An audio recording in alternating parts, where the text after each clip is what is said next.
ஒரு மீன் கடையில் கண்ணாடி தொட்டியில் 2 கலர் மீன்கள் இருந்தன. ஒன்று நீலம், மற்றொன்று ஆரஞ்சு.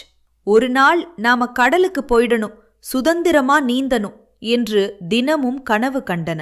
இந்த சிறிய உலகத்திலிருந்து வெளியேறி பெரிய நீலத்தை பார்க்கணும் என்று பேசிக்கொண்டே இருந்தன. ஒரு நாள் ஒருவன் அவற்றை வாங்கி வீட்டிற்கு கொண்டு சென்றான். அங்கு ஒரு சிறிய கண்ணாடி குடுவையில் அடைத்து வைத்தான். இதுதான் நம்ம வாழ்க்கை போல என்று ஒன்று மனம் உடைந்தது. நாம நினைத்தது எதுவுமே நடக்கல என்று மற்றொன்றும் சோகமடைந்தது.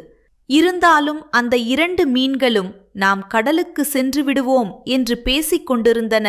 ஒரு நாள் இரவு பலத்த மழை பெய்தது.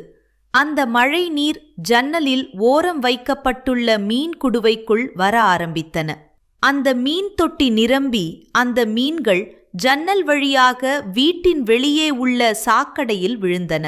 அந்த 2 மீன்களும் சாக்கடை வழியே கால்வாயை அடைந்து இறுதியில் கடலை அடைந்தன.